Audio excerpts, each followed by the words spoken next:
मर्यादा पुरुषोत्तम श्री राम जी की नगरी अयोध्या में भव्य मंदिर निर्माण और प्राण प्रतिष्ठा पर बोले श्री कृष्ण जन्मभूमि मुक्ति दल के राष्ट्रीय प्रमुख राजेश मणि त्रिपाठी। 22 जनवरी को एक भव्य आयोजन अयोध्या में हो रहा है।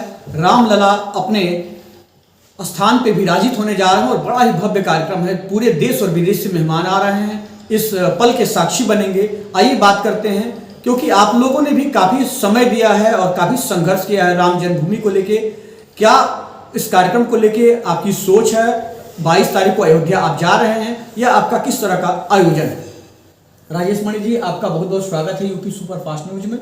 क्या कहना चाहेंगे इस अवसर पे, जब 22 तारीख को रामलला अपने पुराने स्थान पे जा रहे हैं, जब बाबरी मस्जिद तोड़ी गई, सारा कुछ घटनाक्रम हुआ और भारत की जनता और भारत के सनातनियों ने बड़ा संघर्ष किया है, उसमें आप लोगों का भी बड़ा योगदान रहा है। तो किस नज़र से आप देखते हैं 22 तारीख को क्या जाने का कार्यक्रम है?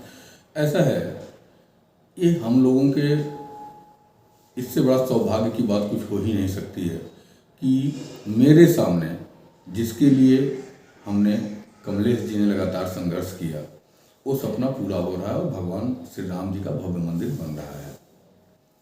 दुर्भाग्य की बात है, आज हमारे मित्र कमलेश तिवारी नहीं है जो उसके मुख्य पक्षकार थे।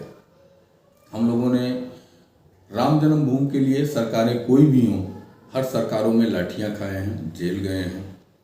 तो ये सपना हमारे लिए कितना बहुमूल्य है, इसका वर्णन हम कर नहीं सकते। रही बात जाने की, देखिए आज शासन प्रशासन जिनको निमंत्रण दे रहा है, वो लोग वहां जाने से इनकार कर रहे हैं। जैसे ऐसे कौन से लोग हैं जिनको निमंत्रण मिला है और जाने से इनकार कर रहे हैं? मीडिया में बहुत सारे लोग हैं, एक दो की बात छोड़ दीजिए, बहुत सारे लोग हैं। कितने लोगों का नाम गिनाए हम? कितने दुर्भाग्य की बात है। तमाम शंकराचार्य भी बहुत सी चीज़ों का विरोध कर रहे हैं। देखिए, अगर हम धार्मिक पहलू से तो सोचें तो शंकराचार्य जो विरोध कर रहे हैं वो धार्मिक मामले हैं और उनका विरोध जायज है, उसमें कोई इब्बत नहीं है। क्योंकि ये उद्घाटन टाला भी जा सकता था, बाद में भी हो सकता था, पहले भी हो सकता था, अभी मंदिर पूर्ण नहीं हुआ। तो धर्मशास्त्र के अनुसार अगर देखा जाए तो यह गलत है। लेकिन देखा जाए कि अयोध्या में बड़े ही युद्ध स्तर पे काम चल रहा है और मंदिर को अंदर से मतलब बिल्कुल कंप्लीट करने की तैयारी चल रही है। देखिए, जब तक कंप्लीट ना हो जाए नहीं होना चाहिए था। दूसरी बात, हमारे पास समय का कोई बाउंड था नहीं। न तो भगवान श्री राम का जन्म उस दिन है, न तो भगवान श्री राम का वन से आगमन है। तो इसको अभी तत्काल इस तरह से करना उचित तो नहीं था। लेकिन राम मंदिर बनना ये हमारे लिए बहुत ही सौभाग्य की बात है। हम एक धार्मिक आधार पर नहीं, बल्कि अपने उन लाखों लोगों के कुर्बानी को देख करके कहना चाहते हैं कि ये हमारे लाखों लोगों ने जो कुर्बानियां दी हैं, उन लोगों को एक बहुत बड़ी, हम समझ लीजिए कि उनके प्रति एक बहुत बड़ी, मतलब उनके सपने साकार हो रहे हैं। हाँ, सब जो सपने थे उसको साकार करने की ओर बढ़ रहे हैं। आप 22 जनवरी को किस तरह से ये कार्यक्रम मनाएंगे? देखिए, हमको निमंत्रण दिया नहीं गया है जी। जैसा कि जहाँ तक मैं सोच रहा हूँ, जब पहले हम लोग अयोध्या जाते थे, हम और कमलेश, तो हम लोगों की मोबाइल पहले से ट्रैक हो जाती थी और जैसे आतंकवादियों के साथ व्यवहार किया जाता था वैसे हम लोगों के साथ व्यवहार होते थे। तत्काल गिरफ्तारी, तत्काल ले आकर के अयोध्या से बाहर छोड़ देना। तो शायद इस सरकार ने भी वही सोचा होगा कि इन लोगों को बुलाने से अफरा तफरी ना मच जाए, तो हम लोगों को बुलाया नहीं गया है और मुझे उसका कोई दुख भी नहीं है।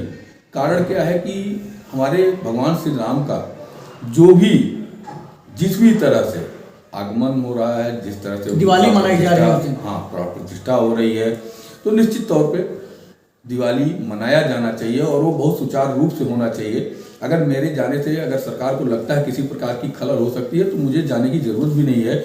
हम अपने कार्यालय पर ही भगवान श्री राम के इस प्राण प्रतिष्ठा को सेलिब्रेट करेंगे। क्या क्या आयोजन होंगे आपके द्वारा? देखिए, 21 तारीख से हमारे यहाँ अखंड रामायण का पाठ होगा। जिस समय भगवान श्री राम की प्राण प्रतिष्ठा हो रही होगी, उस दिन श्री कृष्ण जन्मभूमि मुक्ति दल का कार्यालय का उद्घाटन होगा। उसके बाद हम, क्या आपने भी सोच रखा था कि जब अयोध्या में 22 जनवरी को ये कार्यक्रम होगा, उसी समय हम अपने कार्यालय की श्री गणेश करेंगे? बिल्कुल। देखिए, अब भगवान श्री कृष्ण के स्थापना का समय है तो भगवान श्री राम का स्थापना हो रहा है और उसी दिन तो हम सरकार ने शपथ तो लेंगे। इस पे पहल जारी कर दी है, आपने भी कुछ प्रयास किया था। देखिए, प्रयास तो हमने इतना किया और सरकार क्या पहल कर रही है मुझे नहीं पता। कारण क्या है कि 1.5 साल तक हमारा मुकदमा लिस्टेड नहीं हुआ। 6 दिसंबर को जाकर के हम लोगों को आंदोलन करना पड़ा, जिसमें हमको 14 दिन की गिरफ्तारी देनी पड़ी, तो सरकार ने कर ली, मुझे जेल में रखा गया। तो जो भी है, अगर सरकार को करना ही है तो ऑर्डिनेंस ला करके अपना कर ले। आपका काशी विश्वनाथ है, कृष्ण जन्मभूमि है, अटाला है। एक सोचिए कितने दुर्भाग्य की बात है इस देश में, जो लाखों हिंदुओं का कातिल है, इतिहास जिसका सबसे बड़ा गवाह है, उसकी मजार बहराइच में पड़ी है। क्या सरकार को उसके बारे में नहीं सोचना चाहिए? उसको तत्काल क्यों नहीं उखाड़ के फेंका जा रहा है? इतना बड़ा कातिल, इतना बड़ा दुष्ट, इतना बड़ा अपराधी, और उसकी मजार सरकार की निगाह में पड़ी है। इससे बड़ी दुर्भाग्य की बात क्या हो सकती है?